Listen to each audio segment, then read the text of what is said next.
You see what you've got here, gun rights across America? One day, one man in Texas said, "We can't fail. I'm going to do something." Today we have over 100,000 people involved with GRAA. In 6 months, not even 5 months. Over 100,000. He'll probably come up here and correct me on my number.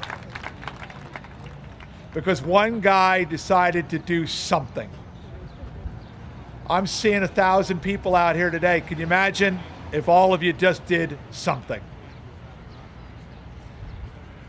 And it is, and I know I say it's, I've said it a lot of times with all these people, but this is my friend. This is my buddy. This is Eric Reed, the president of Gun Rights Across America. And I impart a blessing to you all. God bless. Eric, come on up here. Come on up here. Come on up here. Wait, it said on the thing, it says, "Don't embarrass me," okay? So I won't talk about anything that I'm not supposed to. See ya. How you guys doing? Thank you for coming out on this beautiful Saturday. I am so glad that you guys decided to come out and stand up with us for the Second Amendment. As you're all aware, our freedoms that our men and women have shed blood for and died for are under attack. Not only by some liberal states, but also by our own federal government that is turning into a socialist and tyrannical regime. Our government thinks they know what's best for us. They think they can impose these so-called common sense gun laws. But these common sense gun laws are infringing on our basic Second Amendment rights that are protected.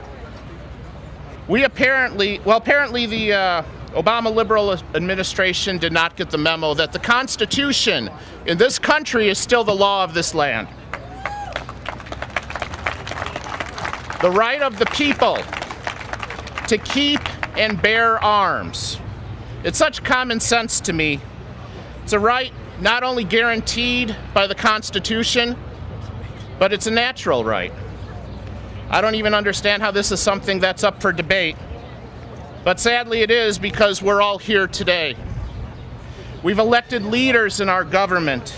We voted them into office, and sadly some of them have forgotten what true American freedom is all about. They want to tell you what guns you can and can't own, where you can and can't carry, and even how many rounds you can have in your magazine. Media is no better. They continually demonize the gun, and they always omit the facts. In 2010, the Obama justice system prosecuted 44 out of 48,000 fugitives and felons that attempted to buy a gun. 44 out of 48,000. If you're a felon or a fugitive attempting to buy a gun in this country, the hammers of justice should hit you to the fullest extent of the law. If President Obama was so concerned with not letting guns get into the hands of criminals, then why is our government not prosecuting these felons who attempt to illegally purchase these guns? These laws are in place. They're already there. They exist, but they're not enforced. Instead, they want to impose more unconstitutional and unjust laws on you, the honest, law-abiding American citizen. Instead of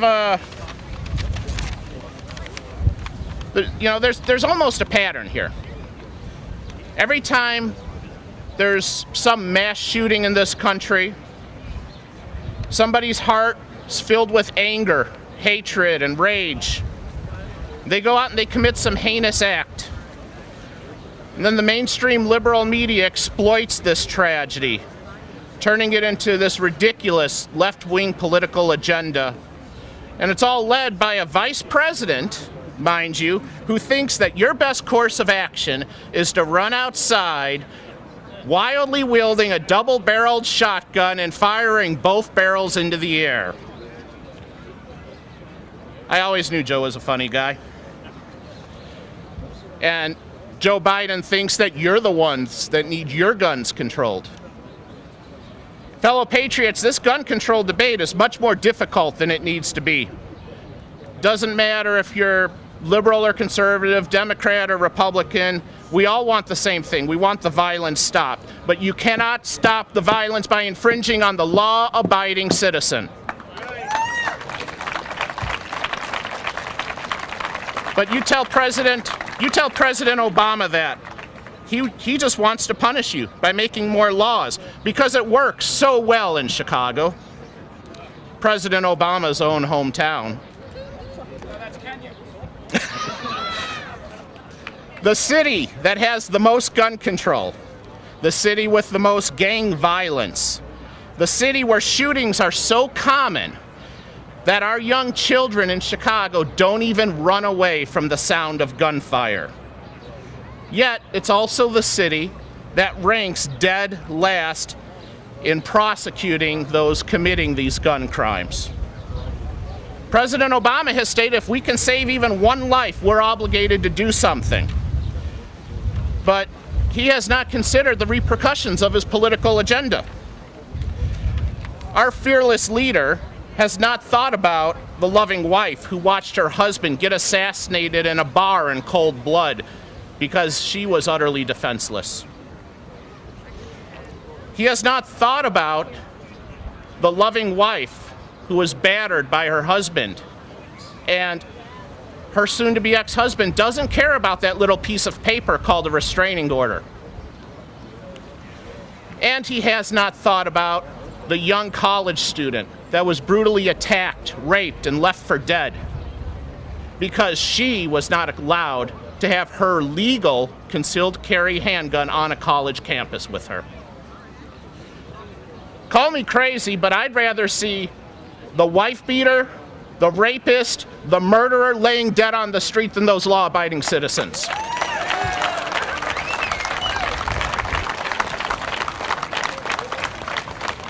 Obama's gun control agenda won't save one life. It'll kill thousands.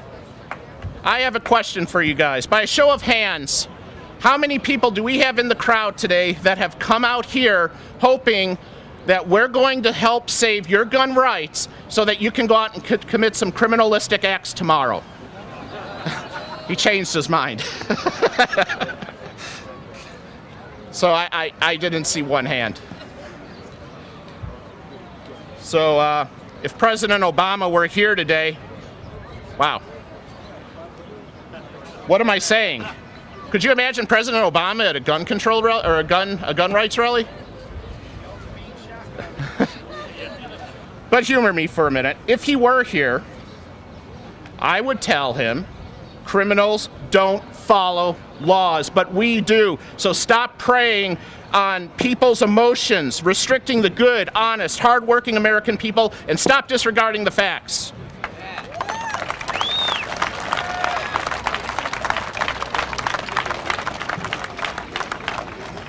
The Obama administration wants to make a criminal out of you, out of me. He wants to turn us into felons for trying to protect ourselves and those that we love.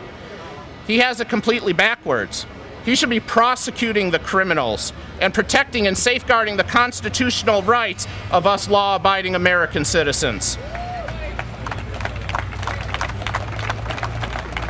But what does President Obama do? He issues a presidential pardon to Larry Wayne Thornton, a man who was found guilty by a jury of his peers for gun crimes, carrying an illegal weapon, carrying a weapon with a serial number filed off. And he did that just 76 days after the tragedy in Sandy Hook Elementary School in Newtown, Connecticut. Does that sound like a president that's concerned about the gun violence problem in this country, or a president who just wants to push his political agenda? We live in America. This is a country where we, the people, hold the power. And as I look out into the crowd, I see an army. I still believe in the American dream. Our ancestors came to this country to fight for freedom, and our founding fathers wrote the Constitution, and they signed it right behind me to keep us free. Our military has fought for our freedoms, And many of our brave troops have paid the ultimate sacrifice to keep you and to keep me free. And I'll be damned if I'm going to sit back and do nothing and let the government take that away.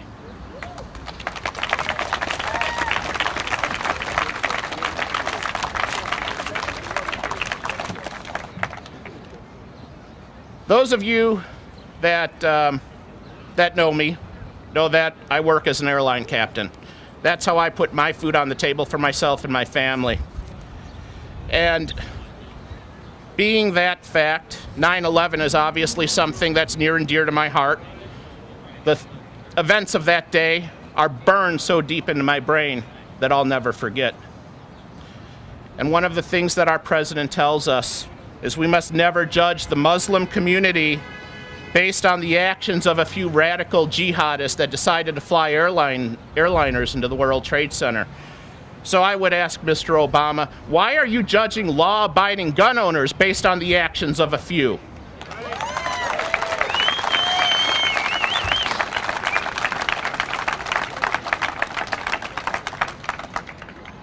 This year we took some major victories in the U.S. Senate, all led by Senator Ted Cruz, Senator Mike Lee, Senator Rand Paul, Senator Pat, well, hold on, scratch the last one. But the fight's not over yet. Obama and Biden have vowed that they're coming back at us for round 2 of their gun control agenda. And I have a message for them. Bring it on. Because as long as there's oxygen in my lungs, gun rights across America will fight every ridiculous and unconstitutional piece of legislation that you try to pass or sneak through Congress, and we will fight to notice it, expose it, and kill it.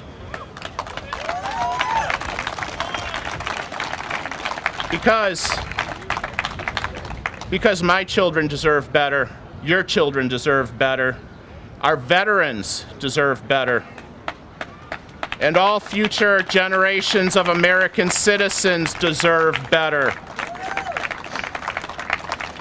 They deserve to enjoy the same liberties and freedoms that all of us do, and we will fight to keep that freedom for everybody. From the bottom of my heart, I thank each and every one of you for coming out, standing up and rising and fighting against this regime that is trying to impose this ridiculous gun control agenda. And I thank you for your commitment to liberty and freedom, gun rights across America. God bless you all, and God bless America.